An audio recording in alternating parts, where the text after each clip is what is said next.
Coronavirus COVID-19 လို့ခေါ်တဲ့ကမ္ဘာကူးစက်မြန်ကပ်ရောဂါကအခုဆိုရင်နိုင်ငံပေါင်း180ကျော်မှာပြန့်နှံ့ကူးစက်လို့နေပါပြီ။ဒါဟာကမ္ဘာကြီးတော်တော်သိပ်ကိုတုန်လှုပ်ရှောက်ချစရာကောင်းတဲ့အနေအထားတစ်ခုပါ။ဒါဆိုရင်မြန်မာနိုင်ငံမှာကတော့လက်ရှိချိန်ထိပိုးတွေ့လူနာဆိုပြီးတော့မတွေ့ရသေးပါဘူး။ဒါပေမဲ့ဒီလိုပြောလို့မြန်မာနိုင်ငံမှာကူးစက်မှုလုံးဝမရှိဘူးလို့တော့ယူဆလို့မရနိုင်သေးပါဘူး။အရေးကြီးတာကကိုယ်ခံအားကောင်းမှုနဲ့လူတဦးချင်းရဲ့ပြုမှုနေထိုင်မှုပုံစံတွေပါ။ဥပမာလူတူတက်တဲ့နေရာတွေကိုမသွားဖို့သွားခဲ့ရင်လည်းနှာခေါင်းစည်းလေးတွေကိုစီးထားဖို့နဲ့လက်ကိုမကြာခဏဆေးကြောဖို့စတာတွေပါမြန်မာနိုင်ငံမှာယောဂပိုးဖြစ်ပွားမှုမရှိသေးဘူးပြန့်ပွားမှုမရှိသေးဘူးကူးစက်မှုမရှိသေးဘူးဆိုပေမဲ့တကယ်လို့ဖြစ်လာခဲ့ရင်ဘယ်လိုရင်ဆိုင်ကြမလဲဆိုတာကိုဒီတစ်ပတ် DBB တပိတ်စီစဉ်မှာဆွေးနွေးသွားမှာဖြစ်ပါတယ်ကျွန်မရမင်းမြတ်အေးပါဟောဒါနဲ့လက်စီးဖို့တော့မမေ့နဲ့နော်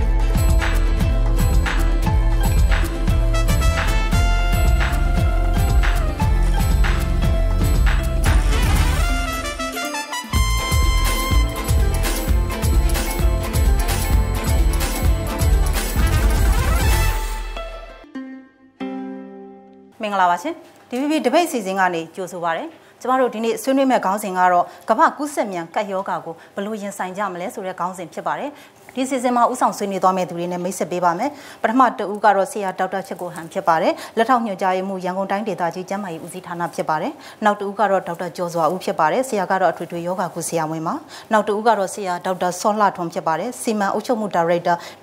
မတီပါဝါကုမ္ပဏီ limited ဖြစ်ပါတယ်နောက်တဦးကတော့ဆရာဒေါက်တာသူရင်လှိုင်ဝင်းဖြစ်ပါတယ်ဟယ်လိုဆရာဝန်ပါကျမတို့အခုအစီအစဉ်ကိုစကြရအောင်ပါဒါ WHO ကတော့ pandemic ဆိုပြီးတော့ကာယောဂါကြီးဆိုပြီးတော့ကြီးညာထားပြီပေါ့နော်ဒါဆိုလို့ရှိရင်တော့အရန်ကိုစိုးရင်စရာကောင်းတဲ့အနေအထားမျိုးပေါ့အဲ့တော့ဆရာမြန်မာနိုင်ငံအနေနဲ့ဆိုလို့ရှိရင်ဘယ်လိုအနေအထားမျိုးရှိနေတယ်လဲဆရာနည်းနည်းလေးလောက်အဲ့ဒါလေးကျွန်တော်တို့စပြီးတော့တည်ခဲ့ချိန်ကပဲစတင်ပြီးတော့ပေါ့နော်ဒီယောဂါကိုထိန်းချုပ်ရေးပေါ့ကျွန်တော် containment ပေါ့နော်ထိန်းချုပ်ရေး policy ကိုကျင့်သုံးပြီးတော့ကာကွယ်ပြီးတော့ဆောင်ရွက်တာတွေပေါ့နော်ဒီဟာဒီငယ်လဲကူးစက်မြန်တဲ့ယောဂါကျွန်တော်တို့စီမှာလောလောဆယ်တော့ကျွန်တော် case ကိုကျွန်တော်ရှာလို့မတွေ့သေးဘူးနော်ရှာလို့မတွေ့သေးဘူးဆိုတာနဲ့မရှိဘူးဆိုတာနဲ့တော့ကွာခြားမှုရှိတယ်ကျွန်တော်တို့ဒီပတ်ဝန်းကျင်မှာတကယ်လို့ဖြစ်ပေါ်လာတယ်ဆိုလို့ရှိရင်လည်းဒါဖုံးဖိထားလို့ရတဲ့ကိစ္စရောမဟုတ်ဘူးအဲ့တော့ဒီကိစ္စဒီတကယ်ကိုအလေးအနက်ထားမယ်ကိစ္စဖြစ်တာပေါ့ပေါ့ဆာဆာတော့လုပ်လို့မရဘူးနေရာတိုင်း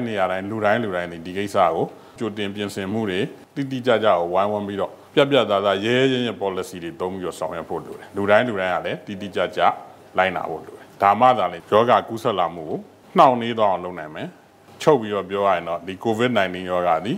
ီတကယ်ကိုအရေးကြီးတဲ့အခြေအနေမှာရှိတယ်အဲ့တော့ကျွန်တော်တို့အားလုံးလေးနက်ကိုသတိထားပြီးဆောင်ရွက်ဖို့လိုပါဟုတ်ကဲ့ဆရာကျေးဇူးတင်ပါတယ်ဆရာအဲ့တော့ကျမဆရာဒေါက်တာကျော်စောဦးပဲသွားလိုက်ရှင်ပါတယ်အဲ့တော့ဆရာအနေနဲ့ကိုလက်တလုံးမှာအစိုးရရဲ့ကင်တွယ်ဖြည့်ရှင်းနေတဲ့ပုံစံနဲ့ပတ်သက်ပြီးဆရာဘယ်လိုမြင်လဲကျွန်တော်တို့ကဒီ January လဆန်းလေးကကျွန်တော်တို့ရှင်မှာဒီ contain ပေါ့နော်တရားနဲ့ပတ်သက်ပြီးတော့စပြီးတော့ကျွန်တော်တို့ထိန်းချုပ်ဖို့စ조사လာတာဆိုတာယနေ့အထိပါပဲဆိုတော့ဒီတက်နိုင်တဲ့ဘက်ကတော့ကျွန်တော်တို့နိုင်တဲ့လောက်တော့ကျွန်တော်တို့ပြင်ဆင်ထားပါတယ်ဒါတို့တော့ဒီအစိုးဆုံးလည်းကျွန်တော်တို့ကဒီပြင်ဆင်ထားတော့ရင်ဆိုင်နိုင်ဖို့လည်းကျွန်တော်တို့ကပြင်ဆင်ထားမှာပေါ့နော်ယနေ့ချိန်ထိမတွေ့သေးဘူးဆိုတာကလည်းကျွန်တော်ကဒီယောဂပိုးကိုတခွဲခန်းအဖြေကမတွေ့သေးတာလူနာမရှိဘူးလို့ကျွန်တော်တို့အနေနဲ့မသုံးသပ်ထားဘူးဒါကြောင့်မလို့ဒီတကယ်ကိုဒါဒီကျွန်တော်ကအားလုံးဂရုစိုက်ရမယ်အခြေအနေတို့တော့ပဲတချို့တွေဒီဝေဖန်ထောက်ပြတဲ့ဟာတွေကလည်းကျွန်တော်တို့အနေနဲ့အပြူသဘောဆောင်ပြီးတော့ဒါလက်ခံပါတယ်ဒါပေမဲ့ဒီဝေဖန်ပြီးတော့ထောက်ပြတာကတော့ပြဿနာမရှိဘူးတို့တော့တချို့ကတော့တကယ်ကိုဒီရှုံချတဲ့အဆင့်နဲ့တကယ်ကိုဒီအပြစ်တင်ပြီးပြောနေတဲ့ဟာကြတော့ကျွန်တော်တို့ကဒီပူပေါင်းဆောင်ရွက်မှုပိုင်းမှာလည်းအခက်အခဲရှိတယ်။နောက်ဒီမလိုလားတဲ့ကောလာဟာလာတွေရန်ထွက်လာတဲ့ခါကျတော့ပြဿနာရှိပါတယ်။ကျွန်တော်တို့ဒီဘယ်လုံးမဆိုတော့အာသာချက်အားနည်းချက်တွေတော့အများနဲ့တွန်တွဲနေမှာဖြစ်တဲ့ကြောင့်မလို့ဒီအားနည်းချက်ကတော့ရှိကောင်းရှိမယ်။ဒါပေမဲ့ဒီအားနည်းချက်ကိုပဲထောက်ပြပြီးတော့အများနဲ့ရွေးလုပ်မယ်ဆိုရင်ကျွန်တော်တို့ဒီပြည်သူလူထုအနေနဲ့ပို့ပြီးတော့အကြောက်တရားတွေပိုများလာမယ်။အကြောက်တရားများလာတဲ့ခါကျကျွန်တော်အနေနဲ့ဘာပဲစိတ်ပူလဲဆိုတော့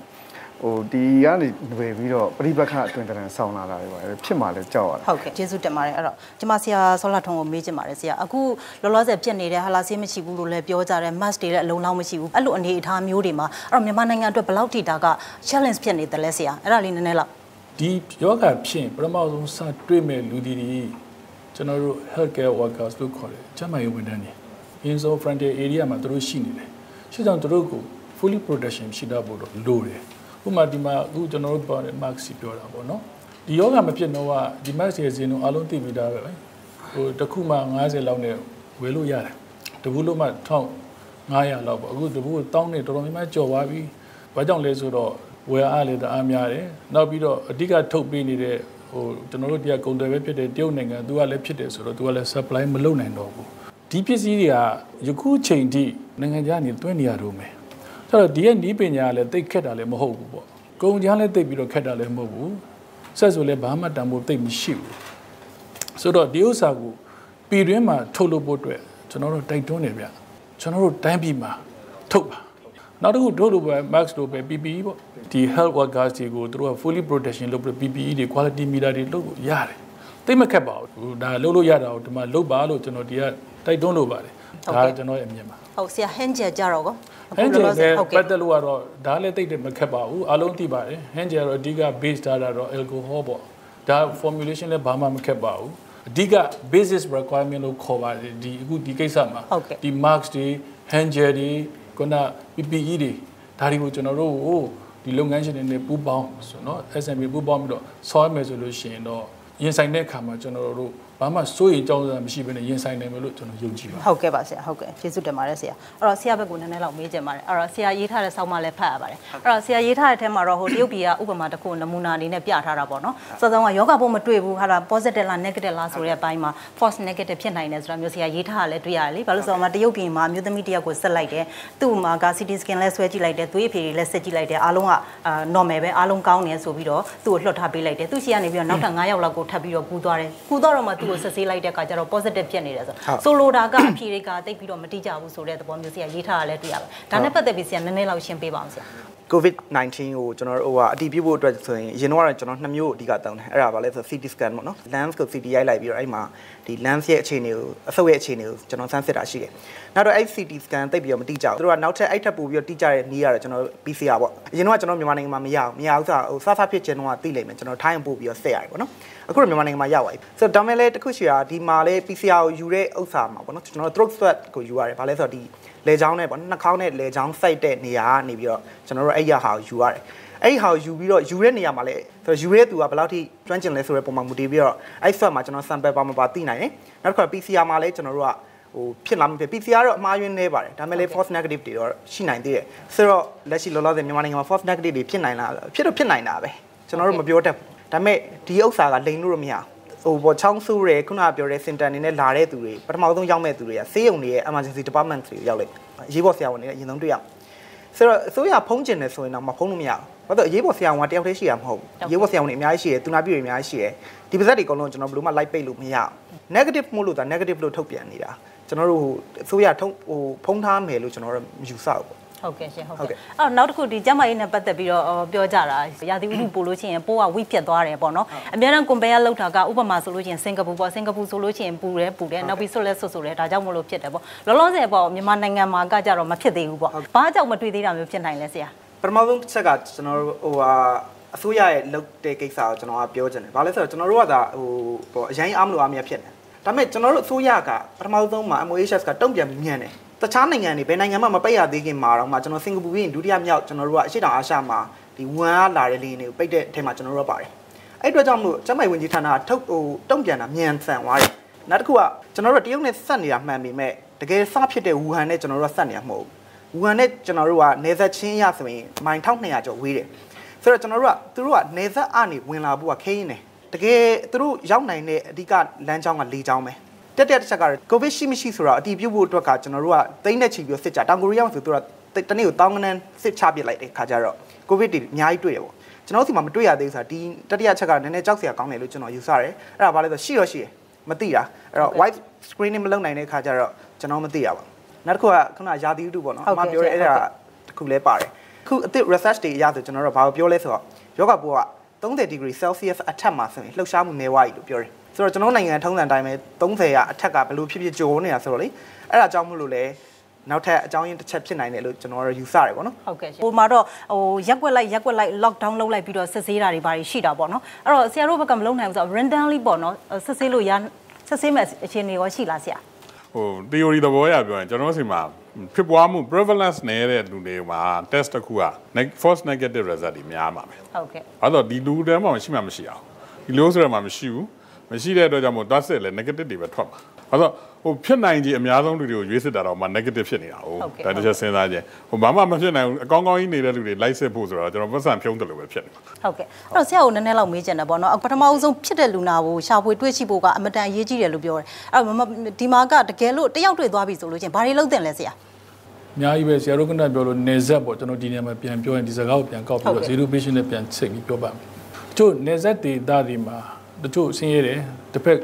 ဒီနေဆက်ကိုကိုးပြီးတော့ China ကမှာလှုပ်သွားလှုပ်တယ်။ဟုတ်ကဲ့။သူက official သွားတာမျိုးမဟုတ်ဘူး။ဒီကတော့ကျွန်တော်တို့ဟို control လုပ်ဖို့လဲတော်တော်လေးခက်တယ်။ကျွန်တော်တို့မှာဒီမြန်မာနိုင်ငံမှာတိုင်းသားဘောနေဦးရှိတယ်။အဲ့တိုင်းသားတွေကဆိုတဲ့ဘောကျွန်တော်တို့ဗမာစကားမတတ်တဲ့တိုင်းသားတွေလည်းရှိတယ်ဗျ။ဟုတ်ကဲ့။ဆိုတော့ကျွန်တော်တို့ပြောရင်တို့မသိဘူးဗျ။မသိတော့ကျွန်တော်တို့အခုပေးနေတဲ့ information တွေကိုတိုင်းသားတွေကိုသိသွားအောင်သူတို့ရဲ့ society တွေရှိတယ်တိုင်းသားဖွဲ့ခေါင်းဆောင်တွေရှိတယ် NGO တွေရှိတယ်ခုနရပ်ဖက်လူမှုဖွဲ့စည်းသူတို့ကနေ translate လုပ်ပြီးတော့ပြန်ပြောခြင်းပဲဖြစ်ဖြစ်လက်ကမ်းစာတော်ပဲဖြစ်ဖြစ်ဒါလေးတွေ knowledge ပေးပြီးဖို့ဒါဒီနေရာနေပြီးတော့ကျွန်တော်တိုက်တွန်းတာပေါ့နော်ဒါရှိကောင်းရှိရင်လည်းပို့ပြီးဆက်လုပ်ဖို့ပေါ့ဒါပေမဲ့ကျွန်တော်ဒီနေရာမှာမကြားရသေးဘူးနောက်ပြီးတော့ပူပေါင်းဆောင်ရွက်ဖို့အဓိကဘယ်လိုပဲပြောဒီယောဂရဲ့အခြေခံမျိုးဒီတန်ရှင်းဖို့ဟုတ်ကဲ့ကျမတို့အခုဒါပထမပိုင်းကိုဒီမှာခဏလေးနားပြီးတော့သတင်းပေးဖို့ချက်လေးကိုအရင်ဆုံးနားထောင်ကြည့်ရအောင်ပါတရုတ်နိုင်ငံမှာစတင်ဖြစ်ပွားခဲ့တဲ့အသက်ရှူလမ်းကြောင်းဆိုင်ရာကူးစက်ရောဂါ COVID-19 လို့အမည်သတ်မှတ်ထားတဲ့ Coronavirus ကိုကမ္ဘာ့ကျန်းမာရေးအဖွဲ့ WHO ကမက်လ17ရက်နေ့ကစပြီးကမ္ဘာ့ကပ်ရောဂါအဖြစ်ကြေညာလိုက်တာပါ WHO ကကြေညာပြီးတဲ့နောက်ရက်သပတ်အကြာမက်လ18ရက်နေ့အထိနိုင်ငံပေါင်း166နိုင်ငံမှာဖြစ်ပွားနေပြီးတော့လူပေါင်း2သိန်းကျော်ဟာယောဂကူးစက်ခံထားရပါတယ်ယောဂကူးစက်ခံရတဲ့နိုင်ငံတွေထဲမှာတရုတ် အီတလီ အီရန် စပိန် တောင်ကိုရီးယား ဂျာမနီပြင်သစ်ဆွစ်ဇာလန် UK နဲ့နယ်သာလန်နိုင်ငံမှာကူးစက်မှုနှုန်းအမြင့်ဆုံးရှိတာတွေ့ရပါတယ်မြန်မာနိုင်ငံမှာယောဂကူးစက်ခံရမှုမတွေ့ရသေးပေမဲ့ကျန်းမာရေးနဲ့အားကစားဝန်ကြီးဌာနကမက်လ18ရက်နေ့အထိထုတ်ပြန်တဲ့အချက်လက်တွေအရဒီယောဂနဲ့ပတ်သက်ပြီးစောင့်ကြည့်လူနာ155ဦးနဲ့တန်တရားလူနာ2ဦးပေါင်း158ဦးရှိပါတယ်။ဓာတ်ခွဲခန်းအဖြစ်အရယောဂပိုးမတွေ့တဲ့လူနာ144ဦးရှိပြီးဓာတ်ခွဲခန်းအဖြစ်စောင့်တဲ့လူနာ73ဦးရှိပါတယ်။လက်ရှိချိန်ရအာဆီယံဒေသတွင်းနိုင်ငံတွေဆင်းရဲမှာလာအိုနဲ့မြန်မာကလွဲပြီးကြန့်ရှိတဲ့နိုင်ငံတွေမှာယောဂကူးစက်မှုရှိနေတာတွေ့ရပါတယ်။ဒါကြောင့်ယောဂကူးစက်ခံရတဲ့တရုတ်ထိုင်းအိန္ဒိယဘင်္ဂလားဒေ့ရှ်နိုင်ငံတွေနဲ့နယ်နိမိတ်ချင်းဆက်ဆက်နေတဲ့မြန်မာနိုင်ငံဖို့နယ်စပ်ဝင်ပေါက်တွေကတဆင့်လူဝင်ထွက်တွေကိုတတိထားစောင့်ကြည့်ဖို့ကအဆင်ပြေပါမလားဆိုတာကစိုးရိမ်စရာရှိနေပါတယ်။အကြောင်းကတော့ပြီးခဲ့တဲ့ရက်ပိုင်းကတရုတ်နိုင်ငံသားတွေကိုထိုင်းနိုင်ငံကဆိုက်ရောက်ဗီဇာပေးလိုက်တဲ့အတွက်မြန်မာနိုင်ငံမြောက်ဒီမြို့ကိုဝင်ရောက်မှုများပြားလာတဲ့ဆိုတဲ့သတင်းတွေထွက်ပေါ်လာတော့လူလူကြားမှာထိတ်လန့်မှုတွေကရှိနေတာပါ။ကမ္ဘာကပ်ရောဂါပြတ်သတ်မှတ်ခံရတဲ့ကိုရိုနာဗိုင်းရပ်စ်ရောဂါကာကွယ်ထိန်းချုပ်ကုသရေးဆိုပြီးမြို့သားအဆင့်ဗဟိုကော်မတီတရက်ကိုမြန်မာအစိုးရကမက်လ17ရက်နေ့ကဖွဲ့စည်းထားပြီးဖြစ်ပါတယ်။ဒီကော်မတီမှာနိုင်ငံတော်ရဲ့တိုင်ပင်ခံပုဂ္ဂိုလ်ကဥက္ကဋ္ဌအနေနဲ့ဦးဆောင်ပြီးတဆိုင်ရာဝန်ကြီးဌာနလိုက်ပူးပေါင်းဆောင်ရွက်မှာဖြစ်ပါတယ်ခင်ဗျာဘယ်လိုကာကွယ်ကင်တွယ်ကျော်လွှားရမယ်ဆိုတာကိုညှိနှိုင်းစီစဉ်ဖို့ဗဟိုကော်မတီကိုဖွဲ့စည်းခဲ့ပါတယ်